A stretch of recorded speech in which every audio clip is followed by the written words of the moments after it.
आउज़ुबिल्लाहिमिनश्शैतानिर्रजीम बिस्मिल्लाहिर्रहमानिर्रहीम। अस्सलाम वालेकुम। हेलो दोस्तों, आप सब कैसे हैं? उम्मीद है कि आप सब ठीक होंगे, खैरियत से होंगे। दोस्तों, आज मैं एक नए टॉपिक के साथ हाजिर हूँ और ये टॉपिक जो है बहुत ही इम्पोर्टेंट है। आज का हमारा टॉपिक है स्टैनिंग। ठीक है, स्टैनिंग हम सिंपली कहते हैं कलर करना या दाग लगाना। ठीक है, लेकिन दोस्तों अगर हम नॉर्मली बात करें सिल्स के बारे में, हम बुक्स में पढ़ते हैं कि हमारे साथ जो है डिफरेंट टाइप्स के सिल्स होते हैं, जैसा कि वाइट ब्लड होते हैं, रेड ब्लड होते हैं, प्लेटलेट्स होते हैं। ठीक है, ह्यूमन बॉडी में। इसके अलावा अगर हम माइक्रो ऑर्गेनिजम्स की बात करें तो हमारे साथ बैक्टीरियाज होती हैं, वायरसेस होते हैं। ठीक है, पैरासाइट्स होते हैं, फंजाई होते हैं, इसके अलावा बहुत और भी होते हैं। ठीक है, तो दोस्तों अब ये सिल्स जो है ये छोटे होते हैं, ये हमें अपने आंखों से नजर नहीं आते। ठीक है, इस सिल्स को देखने के लिए हम यूज करते हैं माइक्रोस्कोप, जो कि एक इंस्ट्रूमेंट है। ठीक है, उसी के जरिए हम इस सिल्स को देखते हैं। लेकिन दोस्तों ऐसा नहीं होता कि हम क्या करते हैं, हम डायरेक्टली जो है हम पेशेंट से ब्लड देते हैं, उससे हम स्लाइड बना देते हैं, फिर उसको हम माइक्रोस्कोप के नीचे रख के उसमें हम वो सिल्स देखते हैं। तो ऐसा बिल्कुल भी नहीं होता। इसके लिए हमें क्या करना होता है, इसके लिए हमें करना होता है स्टेनिंग। हम पेशेंट से ब्लड देते हैं, उसके ऊपर हम डिफरेंट टाइप्स के केमिकल डालते हैं। वो केमिकल जो है हर एक सेल को अपने अपने कलर में स्टेन कर देता है। तो स्टेन करने के बाद हमें वो सेल्स माइक्रोस्कोप के जरिए जो है वो नजर आता है। ठीक है, जैसा कि जिम्सा स्टेनिंग वो हम यूज करते हैं ब्लड सेल्स को देखने के लिए। ग्राम स्टेनिंग हम यूज करते हैं gram positive bacteria, gram negative bacteria को देखने के लिए। इसके अलावा और भी बहुत से स्टेन है। ठीक है, तो दोस्तों इस टॉपिक में इंशाल्लाह हम पढ़ेंगे जिम्सा स्टेनिंग के बारे में, ग्राम स्टेनिंग के बारे में और जेडन स्टेनिंग के बारे में। तो दोस्तों इस चैनल को सब्सक्राइब कीजिएगा, इसको लाइक कीजिएगा। ठीक है, तो चलो टॉपिक को स्टार्ट करते हैं। अच्छा दोस्तों, तो ये जो पिक्चर आपको नज़र आ रहा है ये हमारे पास है क्या, ब्लड सेल्स है। ठीक है, यहाँ पर ये जो है ये जो बहुत से छोटे छोटे सेल्स हैं ये हमारे पास है रेड सेल्स। ठीक है, इसके अलावा ये जो बड़े सेल्स आपको नज़र आ रहे हैं ये है वाइट ब्लड सेल्स। ठीक है, तो WBCs के हमारे पास जो है वो 5 टाइप्स है। ठीक है, न्यूट्रोफिल, एजिनोफिल, बेसोफिल, लिम्फोसाइट, मोनोसाइट। अब ये सेल्स जो है अगर हम पेशेंट से ब्लड देते हैं, उससे हम साइट बनाते हैं, तो और फिर हम उसको माइक्रोस्कोप के जरिए देखते हैं, तो ये सेल्स हमें नज़र नहीं आ सकते। लेकिन अगर हम ब्लड देते हैं और उस ब्लड को हम जिम्सा स्टेन से स्टेन करते हैं तो फिर ये सेल्स जो है हमें अपीयर हो जाते हैं। ठीक है, यहाँ पर ये आप देख सकते हैं, ये है मोनोसाइट। ठीक है, ये है लिम्फोसाइट। ठीक है, और ये हमारे पास है ये है न्यूट्रोफिल। ठीक है, ये इजिनोफिल है, ये है बेसोफिल, और ये भी है क्या, ये भी हमारे पास है न्यूट्रोफिल। ठीक है, तो ये सेल्स जो है हम तब नज़र आते हैं जब हम स्लाइड की हम स्टेनिंग करते हैं जिम्सा स्टेनिंग से। ठीक है, तो चलो प्रॉपरली स्टार्ट करते हैं। Definition: Staining is an artificial coloration of substances to facilitate examination of tissue, microorganisms or other cells under the microscope. तो स्टेनिंग हमारे पास क्या है, एक आर्टिफिशियल कलरेशन होता है। हम एक आर्टिफिशियल कलर देते हैं, टिश्यू को हम कलर देते हैं, माइक्रो ऑर्गेनिज्म को हम कलर देते हैं या सेल्स को हम कलर देते हैं। ठीक है, तो जब भी हम उसको कलर देते हैं तो फिर वो सेल्स हमें माइक्रोस्कोप के जरिए वो नज़र आते हैं। ठीक है, अगर हम सेल्स को कलर नहीं देते तो फिर वो सेल्स हमें नज़र नहीं आ सकते। तो स्टेनिंग क्या है, एक आर्टिफिशियल कलरेशन होता है जिसमें डिफरेंट टाइप्स के केमिकल इन्वॉल्व होते हैं। वो केमिकल जो है हम ब्लड के ऊपर डालते हैं या माइक्रो ऑर्गेनिजम्स के ऊपर डालते हैं या टिश्यू के ऊपर डालते हैं, और ये केमिकल जो है इस टिश्यू को, इस माइक्रो ऑर्गेनिज्म को, इस सेल्स को जो है स्पेसिफिक कलर में वो स्टेन करता है और वो सेल्स फिर वो विजुअलाइज हो जाते हैं। There are many types of staining, but we will discuss Giemsa staining, gram staining and Zen-Nelson staining। वैसे तो स्टेनिंग के हमारे पास बहुत से टाइप्स हैं, लेकिन इस टॉपिक में हम डिस्कस करेंगे जिम्सा staining, ग्राम staining, ज़ेन-नेल्सन staining के बारे में हम डिस्कस करेंगे। तो सबसे पहले है Giemsa staining. It is one of the Romanowsky stains.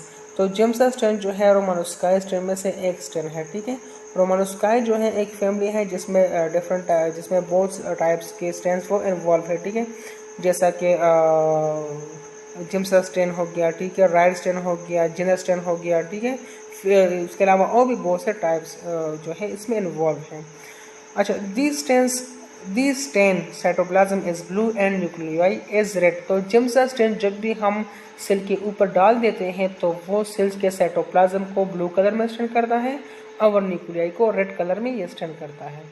Uses क्या है? Recommended for blood cells morphology RBCs, WBC and platelets. Giemsa stain हम क्यों करते हैं? जिम्सा स्टेन के जरिए हम आरबीसी, डब्ल्यूबीसीज और प्लेटलेट्स की मॉर्फोलॉजी को हम देख सकते हैं। ठीक है, मतलब हम शेप आरबीसीज, डब्ल्यूबीसीज जो ब्लड सेल्स हैं इसकी शेप को देखने के लिए, उसको मालूम करने के लिए, इसकी ऑब्जर्वेशन के लिए, इसकी एग्जामिनेशन के लिए हम जिम्सा स्टेनिंग वो करते हैं। ठीक है, हम पेशेंट से ब्लड लेते हैं, उससे हम स्लैड बनाते हैं, स्लैड के ऊपर फिर हम ये स्टेन डालते हैं और आरबीसीज, डब्ल्यूबीसीज और प्लेटलेट्स जो हैं अपने अपने कलर में स्टेन होके हम इसको फिर देखते हैं। दूसरा क्या है? Helpful in identifying malarial parasite and Trichomonas vaginalis in specimen. दूसरा एक तो हम यूज़ करते हैं ब्लड सेल्स मॉर्फोलॉजी के लिए। दूसरा जो यूज़ है इसका वो इस स्टेन के ज़रिए हम पेशेंट के ब्लड में मलेरिया पैरासाइट भी देख सकते हैं। ठीक है, मतलब मलेरिया को भी हम डायग्नोस कर सकते हैं और ट्राइकोमोनास वेजिनैलिस को भी हम देखते हैं। ये भी एक पैरासाइट है जिसकी वजह से यूरिनरी ट्रैक इन्फेक्शन वो होता है बंदे को। ठीक है, तो इस पैरासाइट्स की डायग्नोसिस के लिए भी हम ये स्टेन करते हैं। ठीक है, पेशेंट से हम ब्लड लेते हैं, उसको हम स्टेन करते हैं। एंड आल्सो यूज्ड एंजीबैटिक टेक्निक टू स्टेन क्रोमोसोम्स, और इसी के ज़रिए जिम्सा स्टेन ही के ज़रिए हम क्रोमोसोम को भी वो स्टेन कर सकते हैं, उसको हम देख सकते हैं। अच्छा, प्रोसीजर मतलब अब प्रोसीजर कैसा होता है, तरीक़ाकार क्या होता है सेल्स को स्टेन करने के लिए? सबसे पहले प्रिपेयर स्मेयर एंड ड्राई। सबसे पहले हम पेशेंट से ब्लड लेते हैं, उस ब्लड से हम स्मेयर तैयार करते हैं। स्मेयर कैसे प्रिपेयर करते हैं?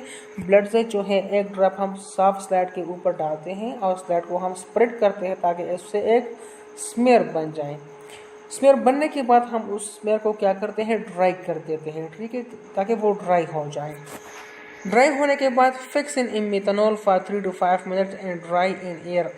ड्राई होने के बाद फिर उस स्लैड के ऊपर हम डालते हैं मिथनॉल हम डालते हैं और सेल्स को हम फिक्स करा देते हैं। फिक्सेशन के लिए हम मिथनॉल डालते हैं ताकि सेल्स जो है अपनी जगह पे वो फिक्स हो जाए और प्रॉपरली मॉर्फोलॉजी हमें नज़र में आ सके। तो इसी की वजह से हम स्लैड के ऊपर मिथनॉल डालते हैं और ये मिथनॉल हम 3 से लेकर 5 मिनट तक वो छोड़ देते हैं। ठीक है, Now place in 1 to 10 diluted Giemsa stain for 30 to 45 minutes। फिर हम क्या करते हैं? जो हमारे पास जिम्सा का केमिकल आता है उसको हम प्रिपेयर करते हैं 110 डाइल्यूशन। मतलब ये कि एक पार्ट हम लेते हैं जिम्सा स्टेन से, ठीक है, और 9 पार्ट्स जो है वो हम लेते हैं क्या? डिस्टिल वाटर हम लेते हैं। ठीक है, इसके अलावा हम जो है सोडियम कार्बोनेट भी हम यूज़ कर सकते हैं। तो हम 110 डाइल्यूशन यूज़ करते हैं। 110 डाइल्यूशन में ये हम प्रिपेयर करते हैं। जब प्रिपेयर होता है तो फिर उसको हम डालते हैं स्लैड के ऊपर और उसको हम छोड़ देते हैं 30 से 35 मिनट्स के लिए। फिर हम उसकी वॉश करते हैं। Put a drop of cedarwood oil and smear and observe the slide under microscope on oil immersion lens। जब 30 या 45 मिनट्स वो पूरे हो जाते हैं फिर हम उस स्लैड को वॉश कर देते हैं, ड्राई कर देते हैं और स्लैड के ऊपर हम डालते हैं cedarwood ऑयल।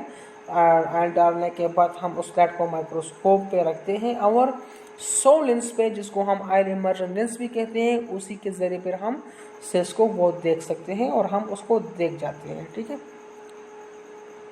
ये आप देखिए सबसे पहले हम क्या करते हैं? स्लैड को हम स्मेयर जो है हम प्रिपेयर करते हैं। ठीक है, यहाँ पर हमने स्मेयर को किया प्रिपेयर। ठीक है, दूसरे स्टेज में हम क्या करते हैं? स्मेयर को छोड़ देते हैं ताकि ये ड्राई हो जाए। ठीक है, ये ड्राई हो सके। ड्राई होने के बाद फिर इसको हम क्या करते हैं? फिक्स कर देते हैं। ठीक है, फिक्सेशन हम किस तरह करते हैं? इसके ऊपर हम डाल देते हैं क्या? मिथनॉल 3 to 5 मिनट्स के लिए। ठीक है, उसको फिर हम छोड़ देते हैं ताकि वो भी ड्राई हो सके और ड्राई होने के बाद हमारे पास जो जिम्सा के रिएजेंट होते हैं उसको हम 110 डाइल्यूशन में प्रिपेयर करते हैं और स्लैड के ऊपर फिर हम डाल देते हैं 30 से 35 मिनट्स के लिए। ठीक है, ताकि वो स्टेन हो जाए। जब 30-35 मिनट्स पूरे हो जाते हैं उसको हम वॉश कर देते हैं और एक ड्रॉप उसके ऊपर हम डालते हैं cedarwood ऑयल। ठीक है, और फिर उसको हम ऑयल इमर्जन लेंस के ज़रिए वो ऑब्जर्व करते हैं। तो जब भी ये स्टेजेस हम पूरे कर देते हैं और स्लैट को हम माइक्रोस्कोप के ज़रिए देखते हैं तो ये सेल्स हमें नज़र आते हैं। ठीक है, ये WBCs है, ये जो बड़े बड़े सेल्स हैं, जो यहाँ पर 5 सेल्स आपको नज़र आ रहे हैं, ये वाइट ब्लड सेल्स हैं। और ये जो रेडिश टाइप्स के सेल्स हैं छोटे छोटे, ये हमारे पास है रेड सेल्स। ठीक है, और यहाँ पर ये जो ब्लूइश डॉट्स हमको नज़र आ रहे हैं, आप सबको भी नज़र आ रहे हैं, ये हमारे पास क्या है, ये है प्लेटलेट्स। ठीक है, तो यहाँ पर इस सेल्स को फिर हम देख सकते हैं जब हम स्लाइड को स्टैंड कर देते हैं। ठीक है, तो आज के लिए इतना काफ़ी है। इंशाल्लाह पार्ट बी में हम ग्राम स्टैंडिंग और जेड स्टैंडिंग के बारे में पढ़ेंगे। ठीक है, अल्लाह हाफ़िज़।